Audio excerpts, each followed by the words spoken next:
As a responsible person with growing concerns for your privacy and personal liberty, you want to know where we're headed and what you can do about it. We ask the experts what you need to do to take prudent and responsible action to safeguard your family's wealth and well-being, and what basic first steps will help you to be aware and prepared. ReluctantPreppers.com. Welcome back, Reluctant Preppers. Today we have a very special guest with us, Mike Rivero. He is a journalist, founder, and host of WhatReallyHappened.com. Formerly, he was working in the LA area until he was blacklisted there for asking some difficult and inconvenient questions about a shocking incident. He'll tell us more about that in a moment. And we're here to talk with Mike today about how people can discern what the real story, the truth is behind the news. A lot of our listeners are concerned about the well-being of their family, about their financial security, about their liberty, their privacy, and they have, for good reason, become concerned that they're not getting the whole story from mainstream media or from official government sources. Mike Rivero has made a career of exposing some of the deception and truth gap between what the official story is and what's really happening. Mike's here to talk with us about real and present dangers that are affecting ordinary people, even though they're not being told about it. Mike, welcome to our show. Well, thank you for having me today. I wonder if you could give people just a brief understanding of some of your credits in the entertainment industry before you started your journalism career, so they understand where you came from and that you have played a major role in some major productions. Well, I would like to add that before I was in the film industry, I worked for NASA in imaging science. My first ambition in life was to be an astronomer, but I got caught in the post-Apollo cutbacks, and I'd had a brief career as a child actor, and I was talked out of pursuing a further career in Hollywood by my parents, as so many are, and I went high technology, and I did very well there, and then there was this huge aerospace depression in Los Angeles, and I was out of work, and a friend of a friend of a friend of a friend who knew about my strange dual background of having been a child actor and knowing all about this new thing called the microcomputer sent me over to this little cinder block hole-in-the-wall place in Van Nuys called Industrial Light and Magic, and it was a classic case of being in the right place at the right time. And it took off, and it went from there into the film industry. But I do have a science and technology background that I do rely on quite a bit in terms of my writings and my talk radio show. And your involvement then in the film industry before you were essentially ushered out of that and were able to start your own media career were in what kind of capacities? Visual effects and computer animation. I was one of the first people to get into computer animation development with a company called Robert Abel and Associates, and they went out of business, and I'd spent some time with Hanna-Barbera before that, and after that just bopped around a lot of productions. I worked on Star Trek The Motion Picture, The Day After Tomorrow. I was a visual effects supervisor for 4 seasons of Lost, and it was a lot of fun. You know, I was working in the film and television industry, and quite by accident stumbled across evidence that the official story in the death of White House Deputy Counsel Vincent Foster was not the suicide, and I did the proper thing as a citizen, see something, say something, and the instant I did, my career evaporated, and I was blacklisted, and we lived in Washington State for a couple of years just to get away from all the harassment and death threats, and then I got hired by a Japanese film company to come to Hawaii, and they didn't care that the White House hated my guts, and I did get my film career back for a time, but a few years ago while I was working on a TV series, Off the Map, I just realized I couldn't carry the workload of both any longer, and I had to make a choice. So I just decided that I really needed to focus on trying to derail this hideous rush to war. By choice, I am now out of the film and television industry. Now, in your involvement with the entertainment industry, you certainly have a real-time experience with people presenting sort of artificial realities as convincing as they can be presented, and it turns out that reality is like that, and you've got some examples to share with us today about things that people are being told are happening that really aren't happening, or things that they're not being told about that they must be aware of to really keep themselves and their families safe. A lot of our listeners have a reasonable, skeptical solid-headed approach to life, and they don't want to jump off the cliff at every conspiracy theory. But if you could start walking us through what you would consider the top concerns that are really threats to people's liberty, financial well-being, and privacy that people are not being told are actually happening right now. Well, it is a very long and complex issue, and I don't want to overwhelm the audience all at once, which is certainly possible when you start dealing with the scale of what's really been going on. There is no question my work in visual effects was a major contributor not only to my expertise on my website. It was key to the incident with Vince Foster, which got me blacklisted out of Hollywood and sort of inadvertently started my career as a truth activist because it was my job to know what makes things look real and what doesn't. And thankfully for our side, most of the people doing these fakes for the government are not really very good at what they do. A couple of recent examples will be after the raid in Abbottabad, where Obama claimed they got Osama bin Laden. The internet was being flooded with all these fake photos to make it look like they'd really gotten bin Laden. Every one of them was a fraud. Every one of them was obviously a fraud. One of the more recent ones, there's this image circulating around that claims to be a satellite image showing the actual shoot down of Malaysian Airlines Flight 17 over Donetsk.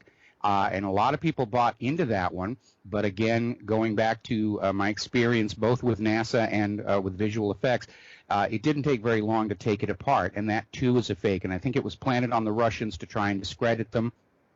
There's a lot of false flag propaganda being poured onto the independent media right now because the corporate media has really lost the audience, and they've lost control of the minds of America. 2 Mondays ago, CNN had a 23-year record low of just 181,000 viewers out of a nation of 330 million people, and that is really a bad sign. Now, the corporate media can't win back the trust of the American people by continuing the pattern of lies and deception.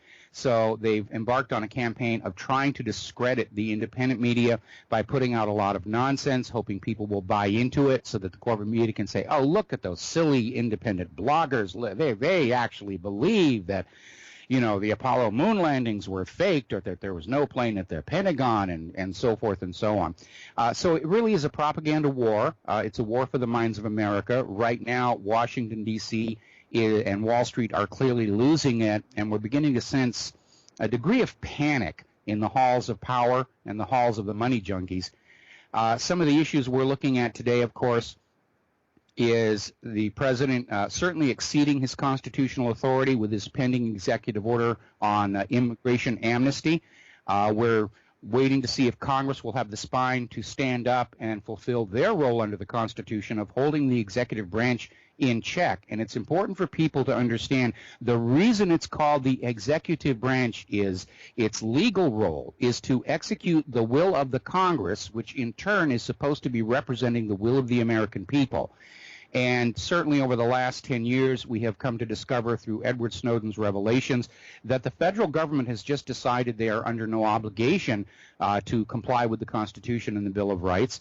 And in fact, one of the alarming things that has come out of the Common Core school curriculum is they're teaching young school children now that the Bill of Rights is actually a list of privileges the government gives you when they feel you're behaving rightly and can easily take away in times of national emergency. Now, that is absolutely not what the Bill of Rights is. The Bill of Rights are the things the government may not trespass on ever and still remain the legitimate government.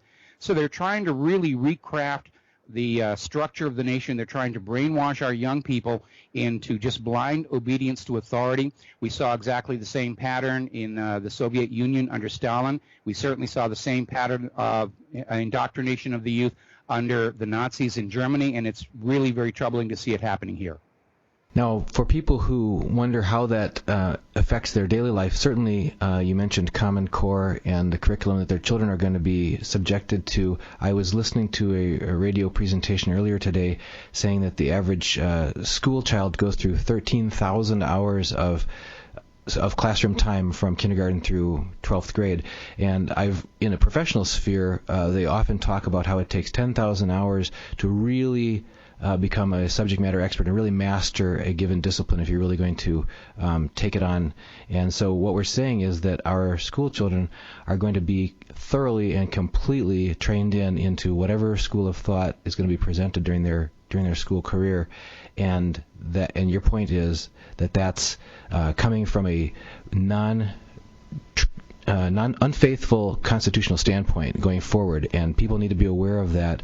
That's a good example of where if they're going to make decisions as a family of how to make sure that their children are properly educated in what their constitutional rights and liberties are, that they need to look into it and take responsibility as a family to make sure that they're not unwittingly assuming that all is well in what their children are going to be taught. Absolutely. Well, there's been a lot of stories about how parents who wanted to look at the Common Core curriculum were not allowed to. It was just very secret. It's us and the kids, and the parents have nothing to do with it. One of the most egregious examples of propaganda in the Common Core was in talking about the Bill of Rights, where the Second Amendment as presented that you have a right to keep and bear arms if you are in a state militia, which is, of course, not what the Second Amendment actually says.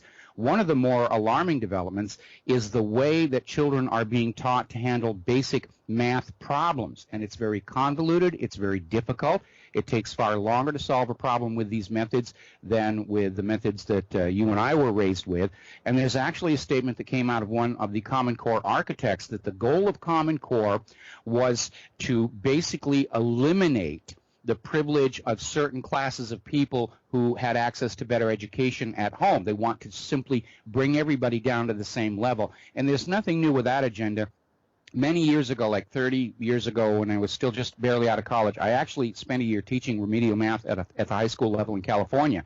And even back then, they were saying, don't spend time on the bright students. Your goal is to make sure everybody has the minimum education because that's what's politically acceptable. And it was very frustrating. It's one of the reasons why I decided not to pursue a career in teaching at that level. I've taught at the university level since then. But it really is all about they're trying to well, here, let me tell you what the process is going on. When we are very young, we are indoctrinated with a certain set of core beliefs, whether it's from our church or from our school. And this is at a time when children are so young, they don't really understand that the big people can be lying to them. And as you grow into adulthood, your personality forms around those core beliefs, and you eventually come to see yourself as that which is believed in. People will say, I am a Republican. They don't say, I support the Republican Party. They say, I am a Republican. I am a Democrat. I am a Christian. I am whatever. Their identity is the thing being believed in. And that is why these beliefs are so powerful in constraining your thoughts to a certain direction. And that is why Common Core is going into the schools at our youngest children possible and giving them a set of beliefs that will be useful for the future government to guarantee their obedience to authority, their absolute ignorance of what their true constitutional rights are supposed to be, that so many earlier generations fought and died to defend.